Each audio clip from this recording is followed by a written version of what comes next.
wabarakatuh. Izin memperkenalkan diri, nama saya Roman Asrofi, NPM 2021 030190. Yang saya hormati Bapak Rudi Santoso, MHI MH, sebagai pengampu mata kuliah Pendidikan Pancasila dan Kewarganegaraan. Saya di sini sebagai moderator yang akan membimbing jalannya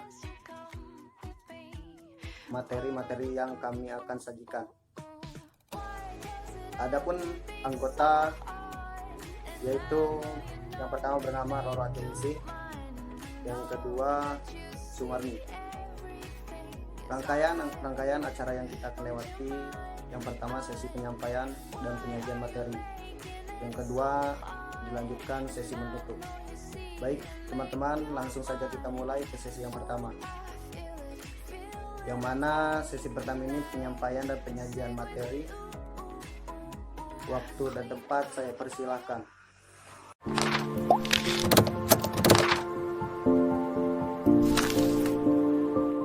Assalamualaikum warahmatullahi wabarakatuh. Nama saya Sumarni, NPM 2021030218. Di sini saya akan menjelaskan pengertian masyarakat madani dan sejarah masyarakat madani. A. Pengertian masyarakat madani. Wacana civil society ini merupakan produk sejarah dan lahir di masyarakat barat modern.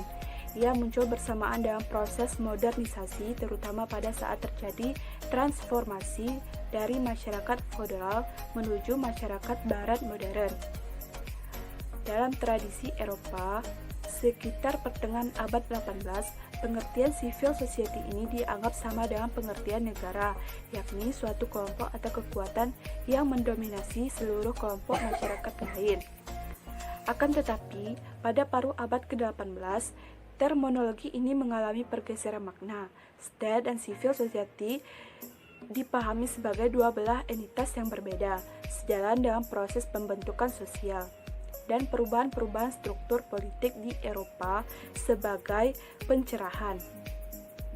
Civil society, yang dalam bahasa Indonesia diterjemahkan masyarakat sipil, merupakan sebuah konsep yang tidak memiliki kaitan dengan pemerintahan militer, seperti yang sering diperbincangkan masyarakat secara umum.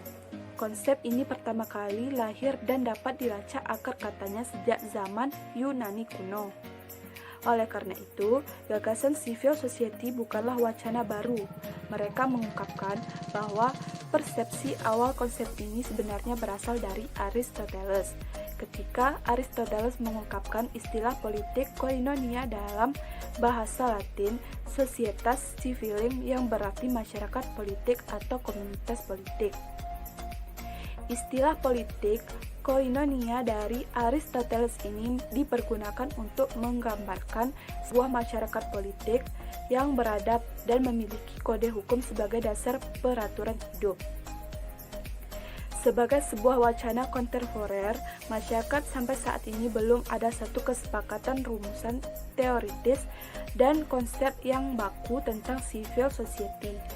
Oleh karena itu, dalam mendefinisikan tema civil society ini sangat bergantung pada kondisi sosio-kultural suatu bangsa. Karena bagaimanapun konsep society ini merupakan bagian terma yang lahir dari sejarah perdaulatan bangsa Eropa Barat. D. Sejarah masyarakat madani. Civil society atau yang lebih dikenal dengan masyarakat madani pada mulanya merupakan sebuah konsep filsafat yang berkenaan dengan sistem kenegaraan. Secara historis, konsep ini bermula dari pemikiran Aristoteles yang kemudian dikembangkan oleh Marcus Tullius Cicero, seorang filosof Romawi kuno. Beberapa filsuf dan pemikiran sosial politik sejak abad ke-17 sampai sekarang telah mengembangkan civil society menjadi sebuah konsep penting dalam ilmu sosial dan politik. Pemikiran tentang civil society dalam ilmu sosial ini mulai merak dibahas setelah Perang Dunia II, terutama dalam dekade 50 sampai 80-an. Pada abad ke-20, muncul berbagai gerakan masyarakat yang tidak percaya lagi kepada upaya pemerintahan untuk menjamin dan membangun masyarakat yang bebas, maju, dan makmur.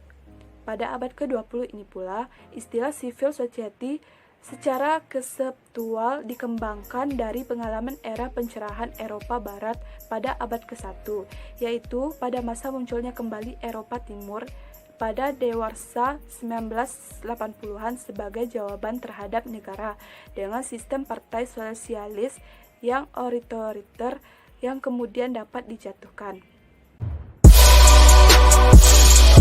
Assalamualaikum warahmatullahi wabarakatuh. Perkenalkan, nama saya Rara Atiningsi, NPM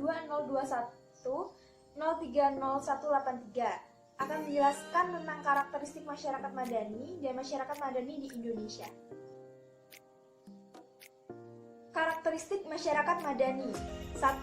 Free public sphere. Yang dimaksud dengan free public sphere adalah ruang publik yang bebas sebagai sarana dalam mengemukakan pendapat. Lebih lanjut dikatakan bahwa ruang publik secara teoristis bisa diartikan sebagai wilayah di mana masyarakat sebagai warga negara memiliki akses penuh terhadap setiap kegiatan publik.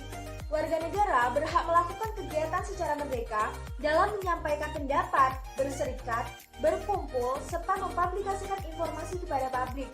2. Demokratis. Demokratis adalah salah satu entitas yang menjadi penegak wacana civil society, di mana dalam menjalani kehidupan, warga negara memiliki kebebasan penuh untuk menjalankan aktivitas kesehariannya, termasuk dalam berinteraksi dengan lingkungannya.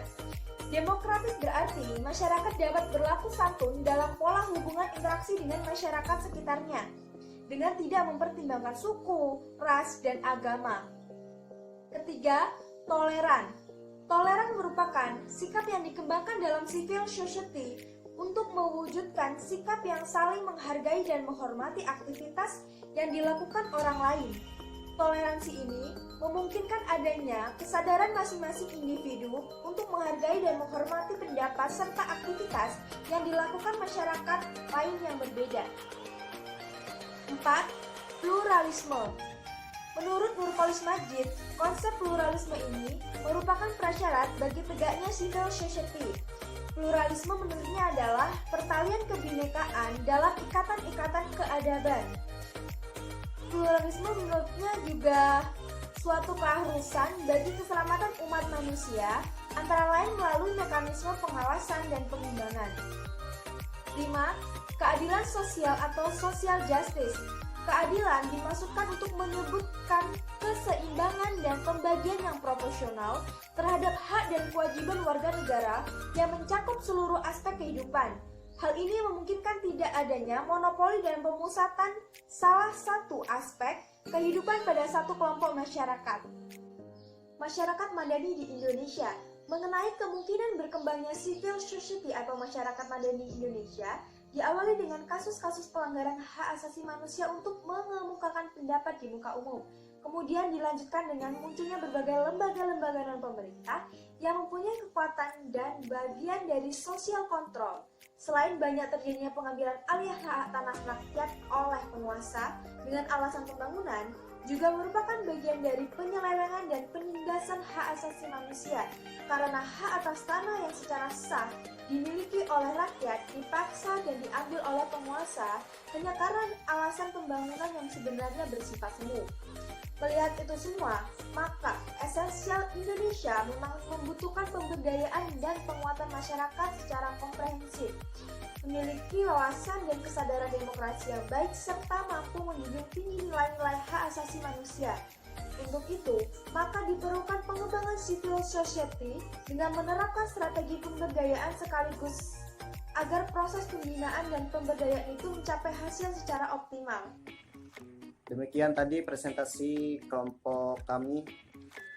Mari kita mengucapkan lafal hamdalah. Alhamdulillah. Saya sebagai moderator mohon maaf atas kekurangannya dari kata-kata. Saya sebagai moderator saya mohon maaf dan terima kasih untuk perhatiannya. Saya akhiri. Wassalamualaikum warahmatullahi wabarakatuh.